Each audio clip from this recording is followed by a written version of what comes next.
নমস্কাৰ মোৰ আজি গীতা খণ্ডলৈ আপোনালোকক স্বাগতম জনাইছো কৰাগ্যে বসতি লক্ষ্মী কৰ মধ্যে সৰস্বতী কৰ মূলেতো প্ৰভাতে কৰ দৰ্শনং সমুদ্ৰে বচনে দেৱী পৰ্বত স্তন মণ্ডলে বিষ্ণু পত্নী নমস্তভং পাদস্পৰ্শং ক্ষমাস্মে কৃষ্ণ আজি গীতাৰ খণ্ড হৈছে তোমাৰ শত্ৰুবিলাকে তোমাৰ শক্তি সামৰ্থ্যৰ নিন্দা কৰি তোমাৰ বিষয়ে বহুতো নকবলগীয়া বেয়া কথা ক'ব তাতকৈ দুখৰ কথানো কি হ'ব অৰ্জুনক কৃষ্ণই সকলোবিলাক বুজাই আছে আৰু ইপিনে সঞ্জয়ে ধৃতৰাষ্ট্ৰক সিংহাসনতে সব কৈ আছে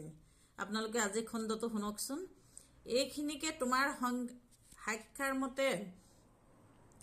জ্ঞানৰ কথা ক'লো এতিয়া মই যোগৰ মতে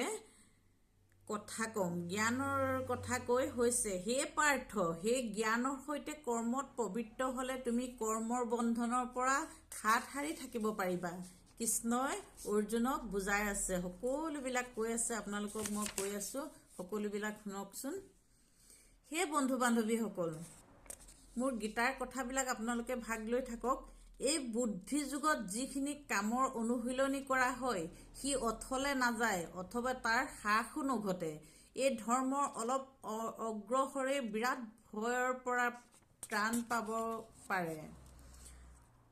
হে কুৰুনন্দন যিসকল মানুহে কৃষ্ণ ভাৱানুসাৰে কাম কৰিবলৈ লয় তেওঁলোকৰ অভিপ্ৰায় কেৱল এটাই কিন্তু যিসকল লোকে কৃষ্ণ ভাৱনাৰে কাম কৰা কামত প্ৰবৃত্ত নহয় তেওঁলোকৰ অভিপ্ৰায় অসংখ্য বহু শাখাত বিভক্ত হৈ পৰে কৃষ্ণই কথাবিলাক অৰ্জুনক কৈ আছে কম জ্ঞানী লোকসকলে বেদৰ সেই মনোভোলা বচনবিলাকক লৈ ব্যস্ত থাকে যিবিলাকে তেনেধৰণৰ কৰ্মফল দিব পৰা যাগ যজ্ঞ আদি কৰিবলৈ উপদেশ দিয়ে যিবিলাক কৰ্ম কৰিলে স্বৰ্গ লাভ হয় ভাল পুনৰ্জন্ম লাভ হয় আৰু ক্ষমতা আদি লাভ কৰা যায় কেৱল ইন্দ্ৰিয় সুখ আৰু প্ৰাচুৰ্যৰে ভৰা জীৱন এটাৰ বাবে কামনা কৰি তেওঁলোকে কম যে বেদত এইবিলাকৰ বাহিৰে আন একো নাই কৃষ্ণই কৈ আছে মানে অৰ্জুনক যিসকলৰ মন ইন্দ্ৰিয় সুখ আৰু বৈষম্য প্ৰাচুৰ্যৰ প্ৰতি বৰকৈ আসক্ত হয় আৰু যিসকলৰ মন তেনে বস্তুবিলাকৰ দ্বাৰা বিভ্ৰান্ত হয় তেওঁলোকৰ পক্ষে ভগৱানৰ সেৱাৰ বাবে একাগ্ৰতাৰে লাগি থাকিব পৰাকৈ মনৰ স্থিৰতা সম্ভৱ নহয় বেদসমূহে ঘাইকৈ প্ৰকৃতিৰ গুণ তিনিটাৰ বিষয়েহে কৈছে হে অৰ্জুন তুমি এই গুণ তিনিটাৰ ঊৰ্ধ্বলৈ গৈ দিব্য স্তৰত স্থিতি লোৱা সকলো দৈত্য ভাৱৰ পৰা মুক্ত হোৱা আৰু লাভ আৰু সুৰক্ষাৰ উৎকণ্ঠাৰ পৰা আঁতৰত থাকি তুমি নিজৰ আত্মাত উপলব্ধিতে মজি থাকা যিখিনি কাম এটা সৰু কুৱাৰ দ্বাৰা সাধিত হয় সেইখিনি এটা ডাঙৰ জলাশয়ৰ দ্বাৰা থিতাতে সাধিত হ'ব পাৰে সেইদৰে যিজনে বেদৰ অন্তৰালত থকা উদ্দেশ্য বুজি পায় তেওঁৰ ক্ষেত্ৰত বেদৰ সকলো উদ্দেশ্য চৰিতাৰ্থ হয় হে ভগৱান যিজন মানুহে তোমাৰ পবিত্ৰ নাম কীৰ্তন কৰি আছে তেওঁ এজন চণ্ডালৰ দৰে এটা নিম্ন স্তৰৰ পৰিয়ালত জন্ম লৈও আত্ম উপলব্ধি উত্তম স্তৰত উপনীত হ'ব পাৰিছে তেনে এজন মানুহে নিশ্চয় সকলো পবিত্ৰ তীৰ্থস্থানত স্থান কৰাৰ পাছত বৈদিক সাহিত্য অধ্যয়ন কৰিছে আৰু বৈদিক বিধি অনুসাৰে বহুবাৰ সকলো ধৰণৰ তপস্যা আৰু জ্ঞান আদি অনুষ্ঠান কৰিছে তেনে এজন লোকক উত্তম উপৰ্যায়ৰ সন্তান বুলি গণ্য কৰিব পাৰি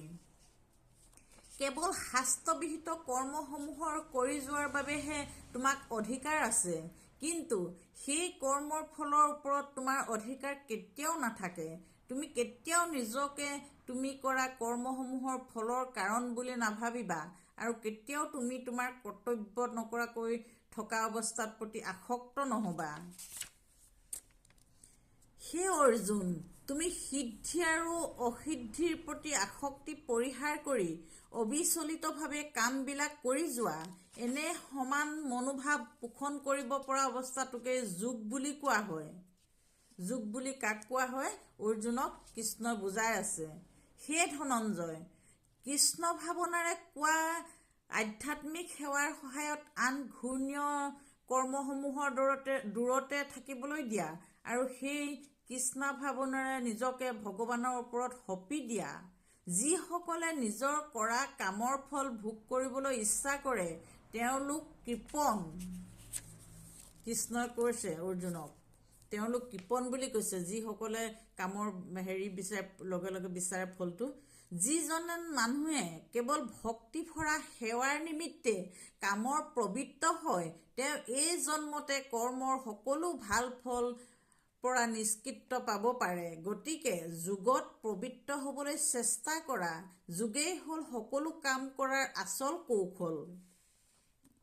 ভগৱানৰ প্ৰতি সেৱাৰ মনোভাৱেৰে সকলো কাম কৰি অহা মনীষী বা ভক্তসকলে এই পাৰ্থিৱ জগতখনৰ কৰা ভাল বেয়া সকলো কৰ্মৰ ফলৰ পৰা নিষ্কৃতি লাভ কৰিব পাৰে। এইভাৱেই তেওঁলোকে জন্ম মৃত্যু সংসাৰ চক্ৰৰ পৰা মুক্ত হৈ সকলো দুখৰ পৰা দূৰত থকা পৰম পদ লাভ কৰিব পাৰে। কৃষ্ণই মানে অৰ্জুনক সকলো বুজাই আছে আৰু যেতিয়া তোমাৰ বুদ্ধিয়ে মোহৰূপী গভীৰ অৰণ্যত অতিক্ৰম কৰি যাব তেতিয়া তুমি ইতিমধ্যে যিমান কথা শুনিলা আৰু যিমান শুনিবলৈ বাকী আছে সেই সকলোবিলাকৰ প্ৰতি তুমি উদাসীন হৈ পৰিবা। যেতিয়া তোমাৰ মনটো বেদৰ অলংকাৰপূৰ্ণ উক্তিসমূহৰ দ্বাৰা বিভ্ৰান্ত হোৱাৰ পৰা আঁতৰত থাকি স্থিৰ হৈ পৰিব আৰু সমাধি অৱস্থাত থাকি আত্ম উপলব্ধি লাভ কৰি মনটো অচঞ্চল হৈ পৰিব, তেতিয়া তুমি দিব্য চেতনা লাভ কৰিব পাৰিবা। অৰ্জুনে ক'লে, হে কেশৱ, যিজন মনত কৃষ্ণ ভাৱৰ উদয় হৈ মন সমাধিত নিমগ্ন হৈ আছে তেনেজনৰ লক্ষণ কি? তেনে স্থিৰ মনৰ স্থিতপ্ৰজ্ঞজনে কেনেদৰে কথা কয় আৰু তেওঁৰ ভাষা কি? অৰ্জুনে কৃষ্ণক সুধিছে, তেওঁ কেনেদৰে বহি থাকে আৰু কেনেদৰে ভ্ৰমণ কৰে? পৰমেশ্বৰ ভগৱানে ক'লে, হে পাৰ্থ, তুমি যেতিয়া এজন মানুহে নিজৰ মনৰ কল্পনাৰ গঢ় লৈ উঠা ইন্দ্ৰিয় সুখৰ বাবে থকা সকলো কামৰ বাসনা ত্যাগ কৰিব পাৰে আৰু যেতিয়া তেওঁ অবিচলিত আত্মাটোৱে কেৱল নিজৰ উপলব্ধি কৰিয়ে সন্তুষ্ট হৈ থাকিব পাৰে তেতিয়াই তেওঁক স্থিতপ্ৰজ্ঞ বা নিৰ্মল দিব্য চেতনা সম্পূৰ্ণ ব্যক্তি বোলা হয়। নমস্কাৰ। ওম অসতো মা সদ্গময়ং তমসো মা জ্যোতিৰ্গময়ং মৃত্যু মা মৃতং গময়ং। ওম শান্তি শান্তি শান্তি। মোৰ আজি গীতাৰ খণ্ডটো ইমানতে সামৰণি মাৰিলোঁ। ধন্যবাদ।